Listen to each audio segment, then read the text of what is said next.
Bonjour en fait à l'ensemble des participants. On vous remercie au nom du cabinet IENA d'être venu à ce webinaire. L'objectif est de présenter comment initier un projet de masse salariale en 5 jours. Alors évidemment, c'est un cadrage, hein, c'est pas le lancement de votre projet, mais c'est comment initier en fait en interne cette démarche auprès en fait de votre direction et de vos différents représentants. Nous allons donc faire notre première passe, une présentation des deux personnes qui sont aujourd'hui en fait présentes. Bonjour Christine. Bonjour Pascal.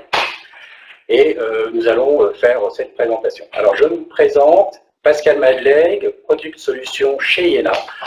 L'objectif évidemment c'est de connaître l'offre que nous pouvons faire dans la démarche de nos clients.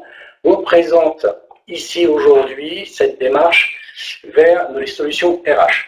Bon, le cabinet IENA en fait, est spécialisé en fait, dans la performance management et évidemment le sujet du jour, c'est comment initier un projet de performance management pour la simulation de la masse salariale.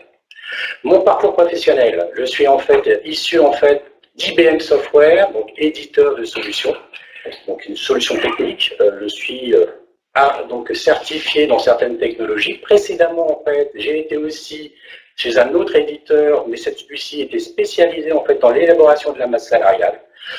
Et encore tout au début de ma carrière, donc une connaissance en fait du métier de l'informatique comme chef de projet, mais là je repars vraiment il y a très très longtemps. Et juste après en fait toute l'informatisation du contrôle de gestion, c'est-à-dire que j'ai été intégré au contrôle de gestion et là j'ai eu pour mission en fait de mettre en œuvre donc l'industrialisation des processus, dont évidemment la masse salariale, c'est un grand groupe brassicole hollandais qu'on ne citera pas. Christine. Bonjour tout le monde, bienvenue sur ce webinaire. Donc moi je me présente, Christine Lagoux, donc je suis manager contrôle de gestion sociale. Moi je suis vraiment des compétences fonctionnelles, vraiment tout ce qui est CGS, SIRH, masse salariale en fait. Donc moi je viens du métier, j'étais contrôleur de gestion sociale, j'ai commencé comme ça, puis responsable d'information sociale, et j'ai pu mener en fait directement dans des services RH, des projets, des pilotages de masse salariale. Puis j'ai basculé côté conseil il y a 3 ans. Et donc depuis que je suis chez IENA, je mets en place en fait des solutions de pilotage de masse salariale avec notre solution pilotage share du cabinet IENA. L'objectif en fait c'est de pouvoir suivre des effectifs, la masse salariale RH et les frais de personnel.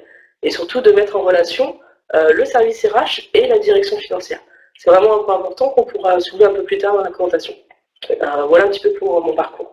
Si on revient peut-être rapidement sur la présentation de ce qu'on va parler aujourd'hui, comme Pascal vous l'indiquait, on va vous présenter, en tout cas on va faire un échange avec Pascal d'environ 30 minutes, puis ensuite il y aura des questions-réponses, on vous poserez vos questions via le chat, et puis nous on vous répondra directement à ces questions, donc plutôt 10-15 minutes en fin de parcours, mais n'hésitez pas à poser vos questions au fil de l'eau si besoin, et on les relira à la fin pour pouvoir y répondre. Donc l'objectif évidemment de l'échange, c'est de vous donner un maximum d'informations en fait sur cette démarche ou la démarche en fait qu'on se propose de faire pour vous assister ou en fait pour assister nos partenaires, nos clients sur cette mise en œuvre d'un projet au sein en fait d'une entreprise. On va peut-être faire l'agenda. Oui.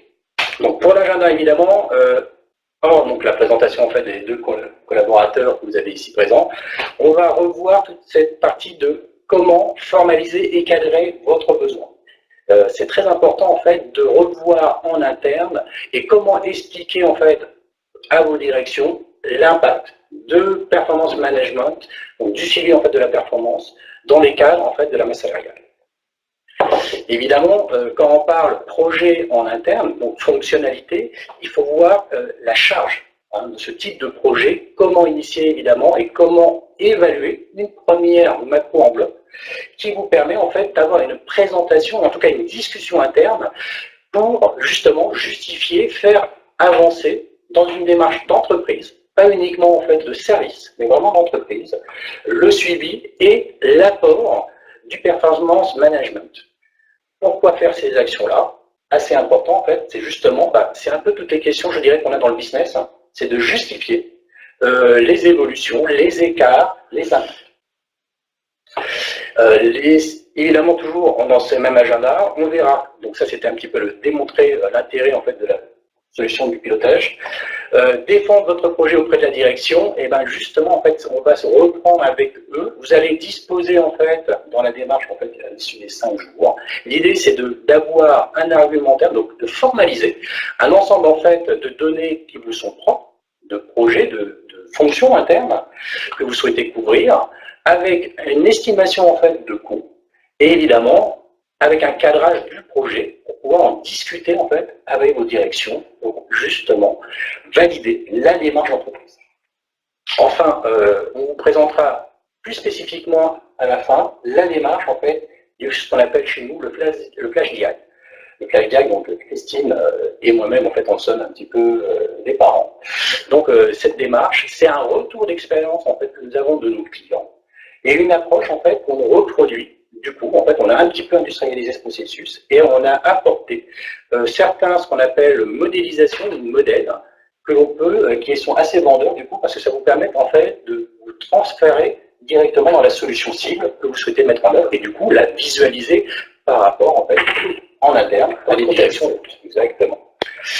Et in fine, donc question-réponse. Là, on va essayer de s'associer à peu près un quart d'heure, donc avec voilà, on va récupérer vos questions, on va les poser donc en live, et du coup, on va pouvoir y répondre. N'hésitez pas durant la session, en fait, quand les questions en fait vous viennent, vous pouvez les mettre dans le chat, et du coup, on les retrouvera in fine en sortie durant ces 15 dernières minutes.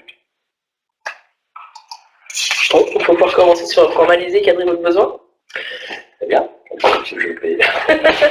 Donc voilà, la répartition des slides, en fait, on l'a fait vraiment, je dirais, à l'instant. On va faire la première partie, donc formaliser et cadrer en fait le besoin. C'est évidemment définir, première étape, pour tout projet, en fait, c'est de définir chez vous les fonctions attendues par la solution.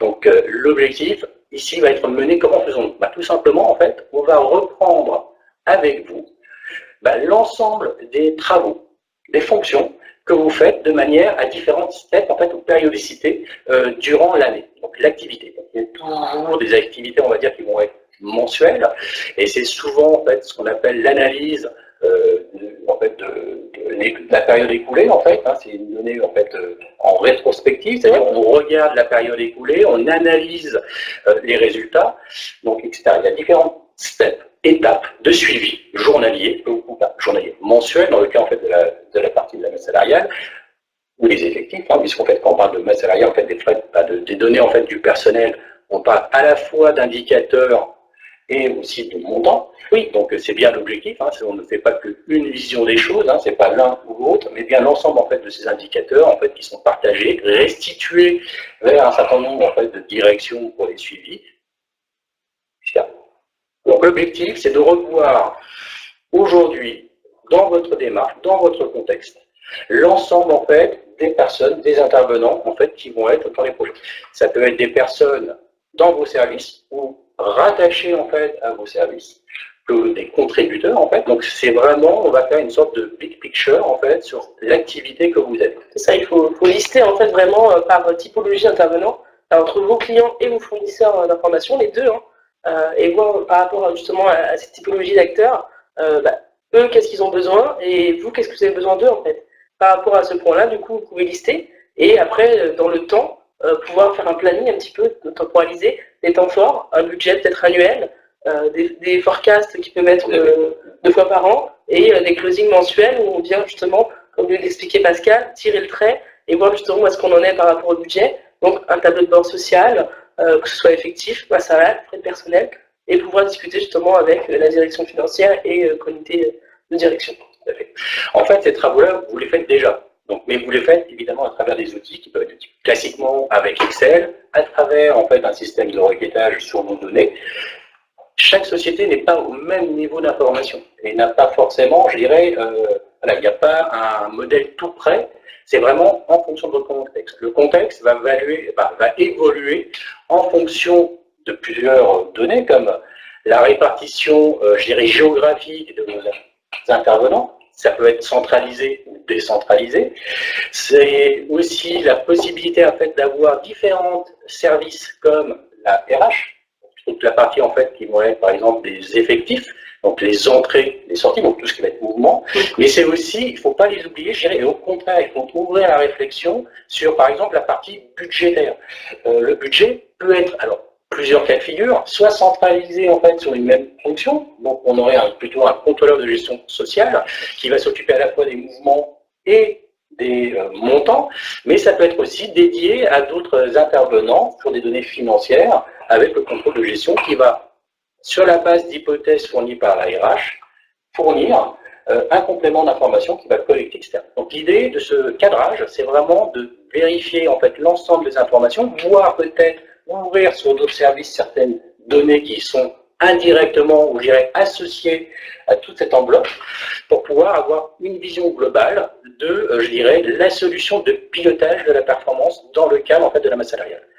Bon, alors on insiste souvent en fait dans tout ce qui est pilotage en fait de la performance, on va s'apercevoir que souvent ça fait apparaître deux choses, une donnée en fait sur l'analyse du passé, mais aussi sur la projection. Il est important dans cette performance évidemment d'avoir tout le temps de la projection avec la possibilité d'avoir des scénarios différents, donc des simulations centralisées et ou décentralisées. Encore une fois, ça dépend, je dirais, un petit peu du curseur et de la complexité de l'entreprise dans laquelle vous êtes. Mais ça doit être ouvert dans ce type d'outil. Voilà, donc vraiment ce qui est important, c'est finalement prendre un peu de recul, mener quelques ateliers de cadrage de besoins et pouvoir justement, comme expliquait Pascal, faire une big picture de tous ces éléments-là. Très important d'avoir la big picture. Après, on va se focaliser évidemment sur la démarche.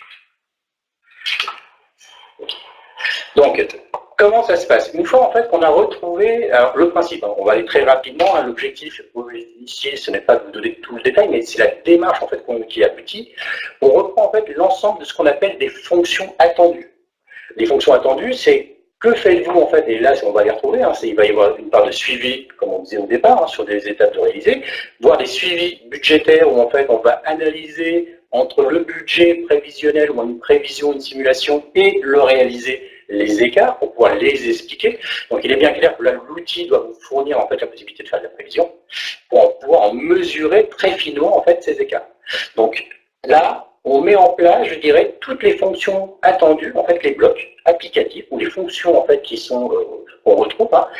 Alors encore une fois, dans la démarche, on retrouve ces fonctions chez tous les clients. Oui. Concrètement, on s'aperçoit que dans le cadre en fait de la masse salariale, certaines fonctionnalités en fait sont reproduites, pas à la même maille, pas avec les mêmes intervenants, mais au global, on retrouve la fonctionnalité.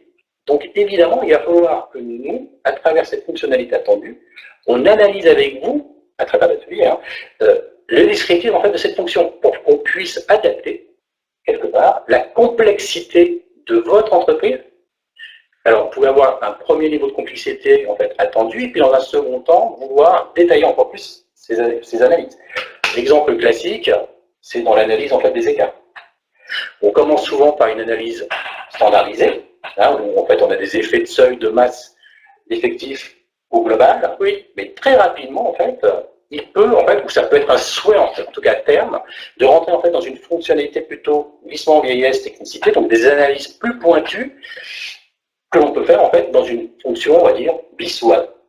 Une autre fonction. Dans un deuxième temps. Exactement, dans un second temps. Donc on s'aperçoit après que l'idée aussi, c'est de pouvoir, à travers ces fonctions attendues, hiérarchiser entre les basiques et quelque part les plus, et qu'on va pouvoir organiser quelque part en lotissement. Donc tout ça, c'est pour pouvoir estimer quoi? Évidemment, la charge de votre projet et le lotissement du projet. Il est clair en fait qu'un projet, c'est quelque chose en fait qui va être fait par itération. L'objectif, c'est voyez large, mais commencer rapidement, entre guillemets, pour avoir un premier niveau. Et sur ce premier niveau, qui va être les bases, on va l'enrichir en fait de fonctionnalités supplémentaires.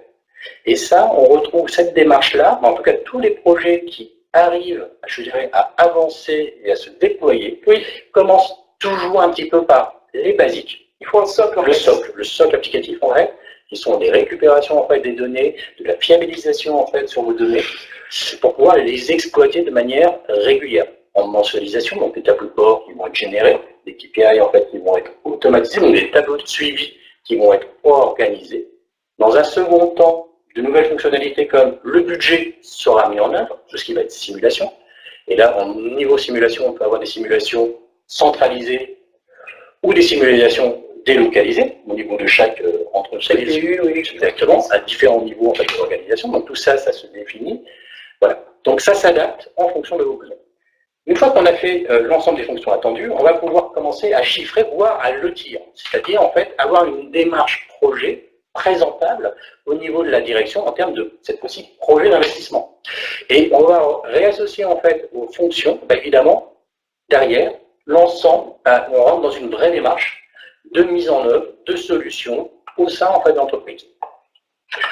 Voilà. Et là, on va l'enrichir, évidemment, de l'ensemble en fait, des phases. Il ne faut pas oublier dans ces phases-là qu'il y a un certain nombre de coûts induits dans tout projet, comme les coûts d'infrastructure, de la solution technique pour obtenue. C'est ce qu'on va voir justement. Voilà. Et là, c'est toute la démarche suivante. C'est ça en fait. Donc là, une fois qu'on a la charge projet, en fait, juste du projet, ce qu'il faut, c'est estimer sur une enveloppe budgétaire pour lancer le projet. Ce qui est important, et là, c'est ce qu'on rappelle finalement dans cette présentation, c'est qu'il y a des coûts auxquels on pense, donc la charge projet, donc, comme de l'assistance recette ou le fait d'acheter une solution. Par contre, il y a des coûts induits qu'on oublie un petit peu et qu'on va présenter. Donc ici, ce qu'on peut constater, c'est qu'il y a le pré-projet, en fait. C'est vraiment là où c'est important, une période de cadrage, un peu ce qu'on présentait en préambule avec Pascal, c'est finalement de formaliser un peu le besoin, en fait, en fonction attendue, comme expliquait justement Pascal. Ça permettra derrière, au niveau du projet qu'on parlait informatique, de pouvoir chiffrer, en tout cas évaluer plus facilement, et même pour vous finalement de voir qu'est-ce qui est prioritaire, ce qui ne l'est pas. Donc il faut vraiment prendre le temps de vous poser, de faire ce cadrage. Ça peut être très rapide, c'est-à-dire peut-être 2 ateliers, vous faites une revue de votre besoin et de formaliser succinctement. Ça peut être un fichier Excel, des hypothèses que vous pouvez faire, ou en tout cas votre maille, en fait, votre granularité. Mais ça permet d'ailleurs d'avoir tout de suite une vision précise de ce que vous souhaitez piloter. En fait, c'est vos indicateurs clés un petit peu. Donc ça, c'est vraiment important d'avoir ces éléments-là. Et d'identifier sur tour d'interne aussi les personnes clés sur ce projet-là et de voir leur disponibilité, en fait. Donc ça, c'est vraiment ce qu'on a en pré-projet. Et vous lancez finalement votre projet en interne et vous avez besoin aussi d'un sponsor de ce projet, ce qui est important pour porter votre sujet et vérifier aussi, être le garant un petit peu de tout ce qui se passe sur ce projet-là. Donc cette phase un peu d'avant-projet est vraiment importante et pas à négliger. Donc ça peut être parfois de se consacrer une enveloppe de 5 jours, 10 jours, pour se dire, voilà, je fais mon pré-projet, je fais un cadrage, je me pose, voilà les fonctions attendues, voilà quelles sont les personnes clés qui seront là tout au long du projet, ou juste sur des thèmes très précis. Et donc de pouvoir intégrer finalement dans ce projet pas uniquement la personne qui va faire la massage, mais peut-être des contributeurs, des clients, de la direction financière ou autres personnes. Donc ça c'est... Oui, c'est vrai. En fait, il est important, de formaliser tout simplement, à travers un document, l'ensemble des attentes de ce qu'on souhaite mettre en place. Dans, évidemment, l'ensemble de ces attentes, il y a aussi, je dirais, quelque part, les personnes avec qui on travaille, en fait. Et c'est là où, en fait, on reprend, ça peut être le comité exécutif, qui va avoir un suivi plus efficace sur ces données. Donc, il est important de bien connaître, je dirais, aujourd'hui, les peines que vous avez en termes de, justement, de production, d'industrialisation. Ça, ce sont les arguments, en fait, que vous avez déjà en interne et qui vont servir, en fait, vers, comme tu disais, en fait, le manager du projet, en tout cas la personne en fait qui va porter derrière la solution, il sera intégré en tout cas dans une présentation en fait qu'on fera, qu'il faut faire en fait avec vous pour justement le solliciter et lui donner en fait à lui-même en fait l'information dont il a besoin pour qu'il puisse prendre sa décision de porter ce projet. Donc c'est vrai que le sponsor, encore une fois, ça sera la direction qui a besoin de ces informations-là pour pouvoir porter avec vous la démarche au niveau de l'entreprise. Ce n'est pas encore une fois un problème interne d'un service ou d'une direction, c'est bien un projet d'entreprise et c'est comme ça en fait qu'il faut le porter au niveau du comité exécutif. Et l'idée évidemment, vous ne pouvez pas juste dire j'ai besoin d'eux, il va falloir le justifier à travers en fait toutes ces spécifications et cette analyse. Ensuite, si on rentre un peu dans le détail du projet, je vous ai mis différentes démarches qu'on peut avoir lors d'un projet. Au niveau des coûts projet, donc ce qu'il ne faut pas oublier, comme vous pouvez tout à l'heure le dire Pascal, c'est des coûts d'installation ou d'abonnement, si vous êtes dans une solution qui est ou cloud ou installée chez vous, en local. Donc c'est des coûts en tout cas à ne pas négliger en chiffrage, aussi vous, qui peuvent être plus ou moins importants, après peu importe, mais il faut pouvoir les chiffrer en tout cas. Voilà. De même en fait on chiffre la charge je dirais, de validation, de recettes de ce type de solution sont des coûts en fait aujourd'hui qui sont qu'on appelle des coûts cachés, puisque quelque part, évidemment, c'est dans un projet, ça n'apparaît pas comme étant le salaire de la personne, mais c'est quand même un coût, puisqu'en fait, il faut bien comprendre que durant cette phase de recettes, votre travail standard, mensuel, entre guillemets, il continue. Donc, évidemment, il y a une charge tout à fait. Qui restera et qui reste, y compris quand vous implémentez en fait une solution, puisqu'il y aura évidemment un peu plus de travail à fournir pour ne serait-ce que valider que tout ce que vous avez demandé, en tout cas le cadrage du projet, les fonctions attendues sont correctement couvertes et que l'outil est opérationnel. Tout à fait. Donc, juste pour compléter, donc, Pascal, il y a des coûts de licence qui peuvent aussi arriver, hein. Donc, pas automatiquement, pas tout le temps, mais en tout cas, c'est une question à poser. Ensuite, il y a tout ce qui est coût de paramétrage de mise en place, côté éditeur, hein, côté prestataire, voilà, l'intégrateur. Donc, voilà, les développements finalement des différentes fonctions attendues que vous avez décrits. Et comme l'expliquait justement Pascal, ce que j'écris, c'est qu'il y a aussi tous les coûts de recettes finalement, voilà, on va pas réexpliquer, mais c'est du temps en tout cas chez vous. Quand vous ne faites pas ça, vous ne faites pas autre chose en tout cas. Donc après, c'est de savoir aussi si vous avez une personne dédiée qui fait la recette, etc. etc. Donc c'est vraiment des coûts à mettre en place. Et puis ensuite, il y a quelques petits correctifs aussi qui peuvent arriver. Une fois que ce projet est fait, il n'est pas fini en fait, il vit encore. Ce qui est important, c'est aussi de se dire, ok, une fois que le projet est fait, est-ce que j'ai fait un lot 1, est-ce qu'il y a un lot 2, est-ce qu'il y a aussi toute cette prise en main, cette connaissance. Donc il peut y avoir aussi des coûts finalement post-projet, hein. Ce que je vous indique ici en rouge, ça peut être des coûts d'assistance. C'est de se dire peut-être que une fois que le projet est mis en place, quelques petites évolutions finalement qu'on n'avait pas pensé, ou pour bien prendre en main la solution, avoir peut-être une enveloppe de 5-10 jours, voire plus. Après, il peut aussi y avoir des coûts de formation. Parce que vous allez devoir former vos end-users si vous êtes en mode délocalisé, ou vous avoir une formation un peu plus poussée. Donc c'est du temps aussi que vous devez consacrer et aussi du coup qui peut arriver. Donc, il y a le projet, alors, il y a le pré-projet en fait qui est en amont, c'est le cadrage. Après, il y a toute la partie implémentation, mise en œuvre des fonctions attendues et donc de la solution qui va répondre à vos besoins. Et évidemment, en fait, tout de suite, en fait, dans ce pré-cadrage, en fait, on se pose des questions du genre, demain, ma solution est en place. Il y aura évidemment, comme toute solution, il faut qu'il y ait des petites évolutions. C'est qui va faire ces évolutions? Est-ce que je souhaite, par la formation interne, faire moi-même des évolutions sur le produit, ou est-ce qu'en fait, vous avez tout de suite en fait cette criticité à avoir, c'est de vous dire, moi, ma solution, je ne veux pas qu'elle soit, juste gérée en interne. Je veux la sécuriser, parce que je veux que mon application, demain, je forme certes peut-être on va dire un administrateur fonctionnel, une personne qui va être en charge, je dirais, de faire le courant, mais vous pouvez avoir ce qu'on appelle une TMA. Donc c'est une question à un moment donné qu'il faut se poser, et c'est ce qu'on appelle un coût d'abonnement, avec des sociétés partenaires qui peuvent à ce moment-là vous assister si vous êtes, alors peu importe si vous êtes en local ou en cloud, mais au moins qui va pouvoir faire de la maintenance applicative sur la solution. Donc ça c'est aussi une question que vous devez prendre en compte parce que c'est quand même une criticité en fait dans tout autre produit, c'est de pouvoir en garantir la maintenance en interne, plus avec une sécurisation à l'externe, et ça c'est aussi, c'est des points qu'il faut, qu'on ne prend pas au démarrage, qui apparaissent souvent à l'issue du projet parce que vous l'avez peut-être pas anticipé, donc c'est tout ce type de questions en fait, de A en fait, jusqu'à Z, qu'il va falloir prendre, anticiper, mettre en place, pour avoir une partie de déploiement, et après peut-être un abonnement dans le temps. Donc tous ces coûts-là, pour éviter en fait d'avoir comme on dit, de mauvaises surprises, et en fait, on passe en revue. Ça vous permet d'ailleurs d'avoir vraiment une enveloppe complète budgétaire pour votre projet en fait. L'avant-projet, le projet et l'après-projet. Donc c'est important de pouvoir avoir une évaluation de tous ces coûts-là. Voilà. Ce qui est important, donc, Pascal, c'est surtout de démontrer donc, la mise en place de solution de pilotage, à quoi ça sert. Voilà. Donc l'objectif évidemment de démontrer cette partie-là, c'est, je dirais, c'est encore une fois, c'est par rapport toujours aux demandes qui vous sont propres en interne. Et je dirais quelque part, c'est vous qui les connaissez. Donc là, on va les réorganiser, ces questions-là. Le comité de direction, encore une fois, qui demande des explications entre un budget qui a été fait par le contrôle de gestion et les effectifs qui sont réels, vous avez vous-même en fait eu des mouvements mais en fait au niveau RH, on n'a pas forcément l'information des objectifs. En tout cas, il n'y a pas ce rapprochement avec les objectifs en fait qui avaient été mis au budget. Il est clair qu'aujourd'hui, si vous êtes dans des outils où les fonctions sont distinctes, pour le rapprochement et les analyses, c'est pratiquement, voire mission impossible.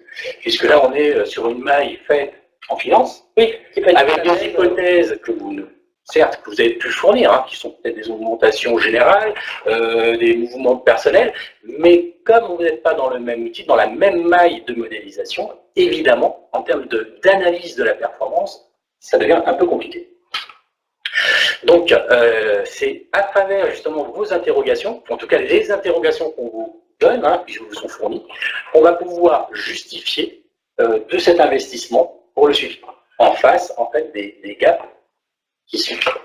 Donc, il est clair ici que le coût de personnel, donc les coûts de personnel en général, les frais de personnel dans son entité, sont souvent aujourd'hui impactants sur le résultat de l'entreprise. Il est donc important de pouvoir les suivre et les anticiper.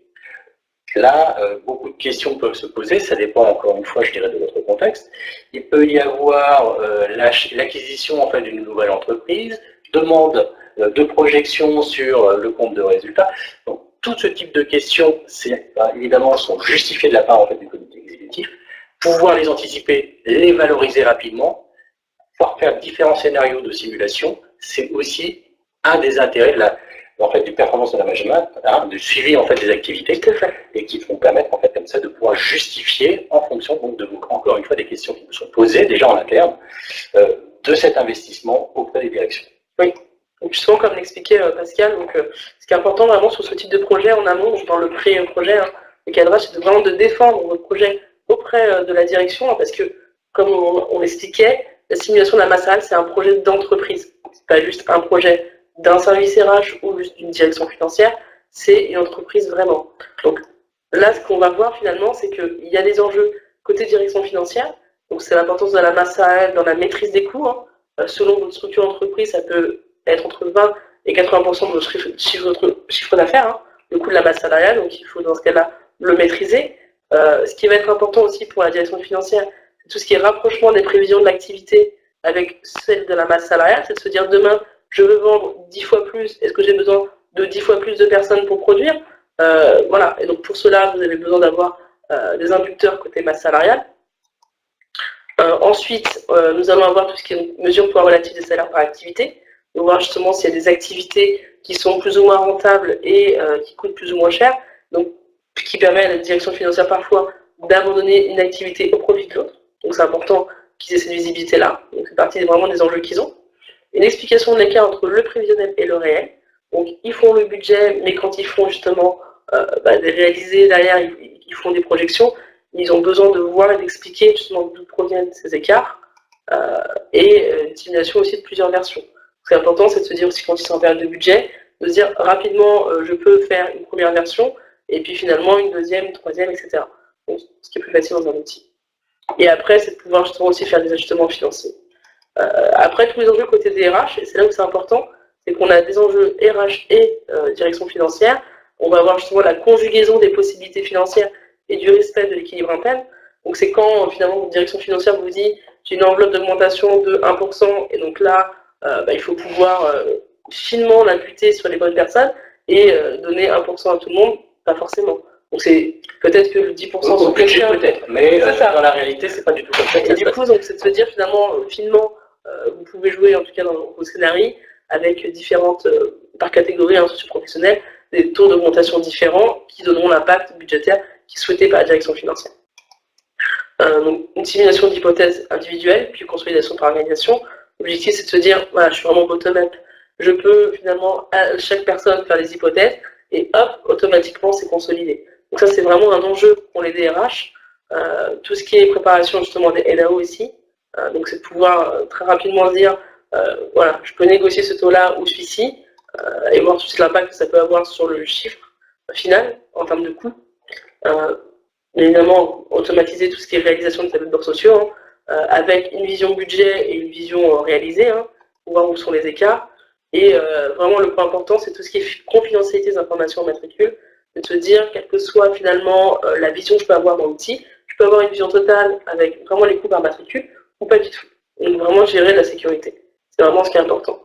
Et finalement, cette conjugaison d'enjeux qu'on peut avoir à la DRH et la DAF, justement, permet de lancer un projet de masse salariale qui, pour moi, doit être commun aux deux. C'est vraiment ce qui est important, c'est de se dire, le pilotage de la masse salariale, c'est pas uniquement un service, c'est pas uniquement une personne qui va l'appuyer, mais, comme on l'expliquait, plutôt vraiment un projet d'entreprise, et il faut pouvoir l'expliquer en tant que tel, comme on a vu précédemment, et donc, pour ces différentes raisons qu'on a pu voir précédemment, pouvoir porter ce sujet et le mettre en place avec plusieurs personnes derrière, pour que ce soit vraiment utile à tout le monde finalement. Alors, encore une fois, là, on est dans une vision, je dirais, avec l'ensemble des interlocuteurs. Ceci étant dit, il n'est pas rare que certaines sociétés sous-traitent en fait sur une seule personne, qui peut être attachée soit à la RH, soit au contrôle de gestion, mais qui porte ce projet en fait à la fois du mouvement, en fait, des effectifs, en fait, de tout ce qui est entrée-sortie en termes de prévision et autres, et y compris en fait sur la valorisation. Donc, c'est vrai qu'on a un peu tous les types d'organisations, et suivant la taille de l'organisation, de la taille de la société, et ben c'est là où en fait on aura les deux directions qui vont être clairement identifiées, chacun apportant, je dirais, ses éléments à ses niveaux, je dirais, de contribution. Dans le cas de l'ARH, c'est en négatif. À l'effectif, pratiquement, c'est à la rubrique de paye, c'est pas un peu pratiquement, mais c'est souvent à ce niveau-là. Et au niveau en fait de la finance, à un niveau en fait plutôt de section, on reste sur de l'analytique, à un niveau un peu plus élevé.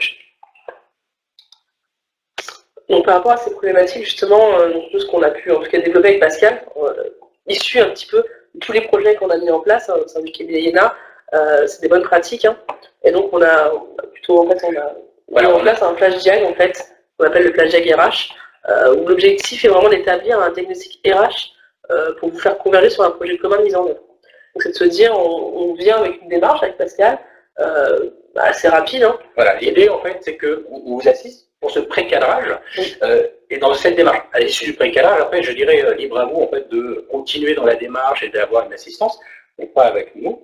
Mais l'idée en fait c'est sur une période assez courte, évidemment je veux dire ça va dépendre de la taille de l'entreprise, mais en général pour une taille, je dirais, avec moyenne d'entreprise, on s'aperçoit que le nombre de jours qu'on met en œuvre, c'est à peu près 5 jours, et on va vous expliquer, donc sur cette base théorique, évidemment ça peut s'adapter si on est sur un grand groupe, c'est pas tout à fait la même charge, mais sur en fait une entreprise classique, en tout cas les différents intervenants qu'on a déjà eus, sur une base de 5 jours, on peut faire avec vous, évidemment c'est pas tout seul, c'est bien avec vous, puisque ce sera votre solution, ce qu'on appelle le flash diag. Le flash diag, l'idée c'est de se baser sur 5 jours, avec une partie atelier, c'est ça, la démarche. Une démarche. Je te laisse présenter, voilà. La démarche, donc en fait, très rapidement, ce qu'on a présenté sur cette slide, c'est une analyse de l'existant, mais pas complète. C'est de se dire, voilà, très rapidement, cartographier un petit peu, voilà, la big picture, comme on l'expliquait en préambule, c'est de la faire avec vous sur 1 ou 2 ateliers.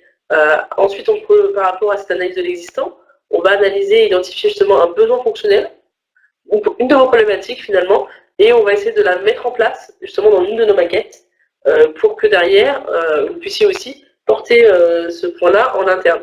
Donc, ça vous permet d'ailleurs de visualiser finalement directement une solution, ça, à travers l'outil, comment mettre en œuvre très rapidement et simplement une fonctionnalité ou une problématique que vous avez, ou sur vos suivis, que vous avez dans le fichier Excel.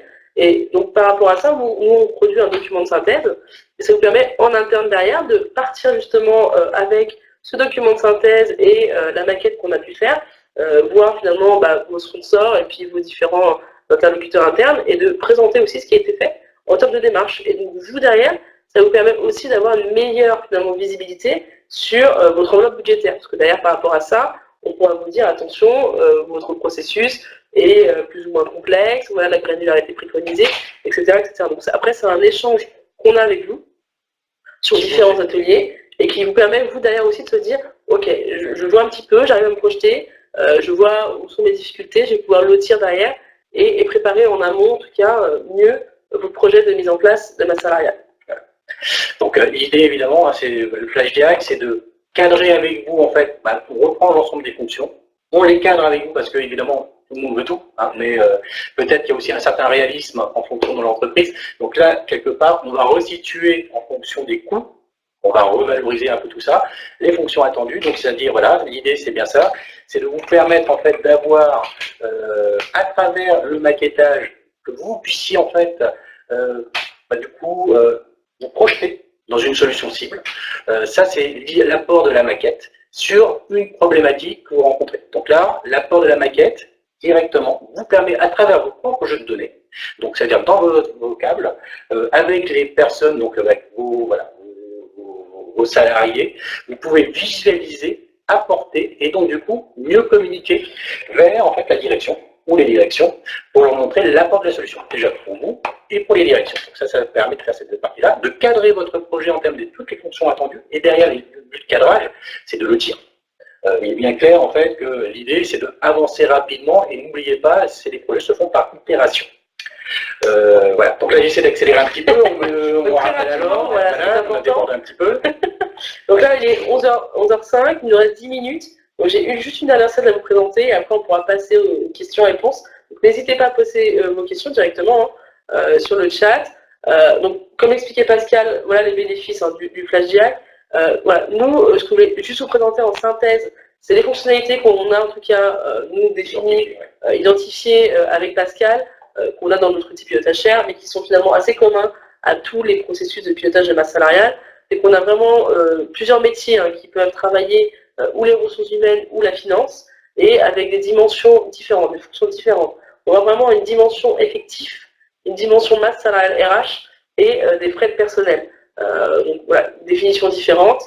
Et par rapport à ces éléments-là, on va avoir ou une analyse rétrospective, ou un besoin de simulation et de provision, ou du reporting. Et donc, ce qui est important finalement, c'est de ne pas forcément tout avoir au début, comme l'expliquait Pascal, c'est de pouvoir lotir et de se dire, peut-être moi j'ai besoin uniquement de la partie effective et ma salaire RH, et d'abord finalement avoir mon analyse rétrospective, pouvoir faire de la simulation, et peut-être dans un deuxième temps avoir du reporting plus poussé. Donc on a un socle, et derrière on vient l'agrémenter. Sachant que dans ces solutions-là, souvent on peut venir ajouter du workflow, des contrôles supplémentaires, des restitutions dédiées, etc. Donc vraiment, ce qui est important ici, succinctement, c'est de se dire, j'ai un socle, quel est mon socle, et comment je peux l'agrémenter par différents points derrière. Comment en fait je peux implémenter une solution générale en commençant en fait par différents lotissements. Pour pouvoir justement avancer dans la démarche, tout en se disant, ok, aujourd'hui je démarre sur un socle, par exemple de la restitution sur les rétrospectives, mais derrière, il faudrait faire de la simulation. Et faire comme ça, par itération, en fait, faire venir, peut-être dans un premier temps, il n'y aura que la RH, dans un second temps, il y aura peut-être des hypothèses en fait fournies, que vous fournissez en fait en termes de valorisation et de simulation, pour que la finance puisse compléter aussi, à travers l'outil ou pas, avec les données en fait des autres coûts, des frais de personnel, comme l'intérim et autres, pour pouvoir évidemment avoir une vision complète en fait de l'ensemble des coûts. Donc en rétrospective, c'est-à-dire en fait on analyse en fait des données passées, et en simulation à terme. Évidemment, l'ensemble de ces outils-là doivent fournir avec les analyses de rapport. Okay. Voilà, donc là on a fait, je dirais, la présentation. Alors, pour aller plus loin, en fait, c'est vrai que ces outils-là, on s'aperçoit qu'il y a plein d'autres possibilités et plein d'autres fonctions attendues à travers les outils, dont, par exemple, le bilan social, qui sont des données, on va dire, un petit peu complémentaires. Donc là, il y a un certain nombre d'autres fonctions, évidemment, qu'on va aborder avec vous, mais pour avoir vraiment la big picture, l'idée, au démarrage de ce FlashDI, c'est déjà de mettre les bases et de voir, en fait, les priorisations par fonction attendue. On va s'arrêter là-dessus. Voilà, on va s'arrêter là-dessus, parce qu'on est souvent bavard, c'est ce qu'on me dit. Voilà. On va peut-être ouvrir sur des questions-réponses. Donc on a une première question qui était qu'est-ce que vous entendez par optimisation des frais de personnel? En fait, on va pas rentrer dans une démarche où je vais optimiser le BFR, je vais optimiser les cotisations, etc. La démarche, c'est de se dire comment je peux plus finement faire de la simulation et de la prévision pour adapter ma force de production, en fait, côté finance. C'est vraiment là-dessus que eux, ils sont attentifs, en tout cas. Quand on écrit optimisation, c'est plutôt de se dire j'ai un pilotage beaucoup plus fin et assez rapide que je peux, enfin, je n'ai pas 10 jours pour sortir mon pilotage, mes effectifs, etc. Je peux tout de suite, finalement, rapidement sortir de nouveaux chiffres, être réactif et pouvoir faire des scénarios de simulation. Par exemple, voilà, je veux lancer en fait un nouveau produit, j'ai besoin en termes d'effectifs pour la production d'avoir telle quantité, entre guillemets, de ressources pour pouvoir produire mes objectifs. L'objectif, c'est d'être réactif. Si l'outil est en place et fait déjà les simulations, évidemment, vous pourrez lancer de la projection. Et être interactif, partenaire avec la finance pour pouvoir justement valoriser les hypothèses qui viennent en fait des autres services et des autres directions. Et là, c'est vous, côté RH, finalement, qui est vraiment business partner de la finance. Et c'est ça aussi qui est important, c'est que finalement, votre dimension change un petit peu, et vous êtes là pour assister, aider en tout cas le service finance et les accompagner au mieux sur des vraies hypothèses, ce qu'ils n'ont pas forcément, puisqu'ils n'ont pas la connaissance métier que vous possédez. Un autre exemple, en fait, c'est pas de l'optimisation, mais on va dire un suivi, puisqu'on parle bien de suivi de la performance, c'est par exemple les augmentations générales, les augmentations individuelles, tout simplement. Aujourd'hui, en fait, vous aviez au budget des hypothèses, on va dire, de 2% d'augmentation de la masse salariale.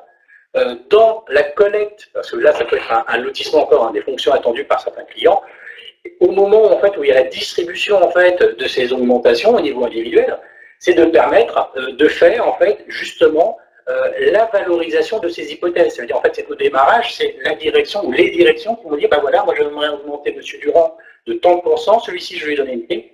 Il faut qu'on puisse très rapidement valoriser en fait toutes ces hypothèses. Et pour voir pourquoi les valoriser, en fait, c'est simplement pour s'assurer qu'on reste dans l'enveloppe initiale du budget, pour ne pas avoir de dépassement, d'où on est quand même, évidemment au niveau RH, responsable, en tout cas on va être suivi sur ces hypothèses-là en termes de distribution. Donc ça permet quand même de rester dans le cadre et d'avoir un outil quelque part qui vous permet de faire le suivi de ces hypothèses. Ouais. Alors on a une deuxième question. Quel délai estimez-vous nécessaire pour concevoir et déployer ce type de projet? Donc le délai estimé pour concevoir et déployer ce projet. Alors, la conception, tout dépend aussi de votre disponibilité et de votre niveau de maturité que vous avez en interne. Parce que c'est aussi deux indicateurs à connaître chez vous. Si vous ne faites pas déjà des suivis en interne, là il faut déjà concevoir la démarche. Donc c'est pas la même chose que si vous faites déjà un suivi Excel où vous avez déjà vos indicateurs. Vous avez déjà un peu industrialisé, certes manuellement, il y a des requêtages et autres, peu importe la méthode, mais je dirais via les étapes en fait de préparation, en fait de la restitution. Bon, en fonction de votre maturité, de la taille et en fait du nombre de contributeurs, de l'organisation aussi interne, donc tout ça, ça va rentrer en ligne de compte. On ne peut pas avoir un projet de masse salariale 7 ans. Et c'est durant en fait le flash diag qu'on va recadrer un peu tout ça. Il peut y avoir des projets, on va vous donner des enveloppes de projets, mais vous allez apercevoir en fait que ça peut varier en fait, même pas du simple au triple ou au quadruple.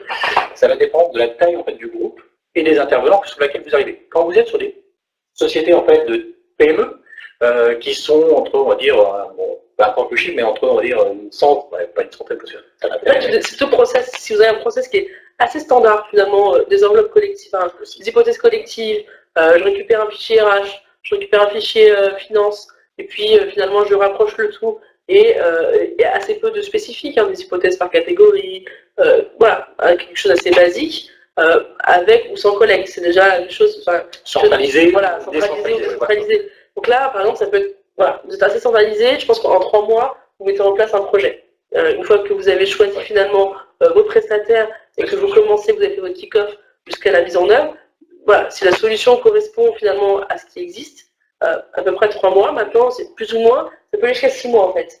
On a déjà fait des projets pas beaucoup plus longs parce que finalement, sinon, si le projet s'étend trop, la problématique c'est que votre besoin change trop finalement. Il vaut mieux faire un projet de 3 à 6 mois maximum en lotissant. Voilà, en faisant vraiment le cœur plus les autres fonctionnalités. Et une fois que ça s'est mis en œuvre, vous pouvez déjà prendre en main la solution.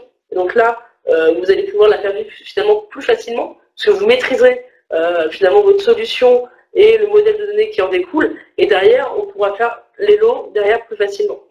Exactement. Donc le lotissement est important, c'est-à-dire on part toujours en fait par itération. On part avec une première fonction et on l'enrichit.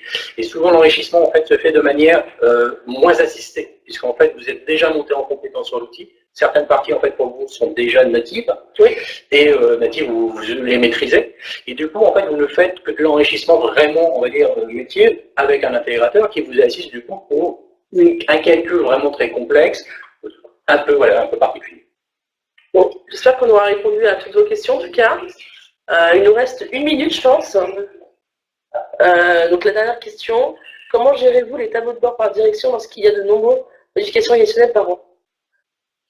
Alors, en fait, l'ensemble de ces productions, il faut bien comprendre, en fait, vous avez dans ce type d'outils, là, on va voir les différentes gammes d'outils, mais dans les types d'outils, aujourd'hui, vous avez une partie web, de publication par web. L'ensemble en fait des modifications que vous avez sont centralisées en fait en centrale et évidemment automatiquement disponibles pour l'ensemble des utilisateurs de votre solution. Donc les directions, évidemment, vous faites évoluer, je dirais, votre reporting de manière centralisée, en ajoutant, modifiant, etc. Donc là, il y a une personne, un administrateur fonctionnel, qui va pouvoir adapter à sa main, je dirais, quelque part, les restitutions qu'il en attend. Et là-dessus, petite parenthèse, encore, différentes gammes d'outils. Vous avez la possibilité de le formaliser à travers en fait, des formulaires Excel qui sont mis en ligne et publiés sur les sites web. Donc on s'aperçoit en fait que cette mise en forme des tableaux de bord sont relativement à la main d'un utilisateur qui connaît Excel. Par contre, après, techniquement, en fait, que ça soit poussé sur un serveur web qui est lui-même en fait le public pour vos utilisateurs, là, ça c'est de l'implémentation et c'est les fonctions attendues. Donc voilà pour ces points-là. Donc c'est vrai qu'il peut y avoir plein de questions. Malheureusement, là, on arrive au bout du webinaire. Si vous cherchez en fait à nous contacter, on va vous renvoyer sur donc, nos responsables commerciaux, qui sont force, évidemment, vous pouvez prendre contact avec eux pour qu'on puisse organiser, comprendre, vous proposer notre démarche, mieux vous l'expliquer dans votre contexte. C'est ça. Et voilà. Sinon, si vous avez d'autres questions, vous pouvez nous contacter, Pascal et moi, sur LinkedIn, ou directement, finalement, Yéna. À travers Yéna, et là, vous avez donc la possibilité, on vous met en ligne les deux consultants. Et donc là, merci beaucoup. Vous contactez finalement Sylvie Roche sur LinkedIn, et voilà, pour tout ce qui est accompagnement, finalement, et assistance dans vos démarches. Voilà, si vous voulez avancer plus avant encore sur la démarche, n'hésitez pas. On vous remercie en tout cas de nous avoir suivis pour vous tous, c'est très gentil. J'espère qu'on a su répondre, en tout cas, voilà, vous présenter notre offre et les problématiques que vous rencontrez, que vous êtes reconnus à travers ça. Donc n'hésitez pas à nous contacter, on fera un plaisir évidemment de revenir vers vous et d'avancer avec vous si vous le souhaitez. Et on vous dit à bientôt. Voilà, merci beaucoup. Au revoir.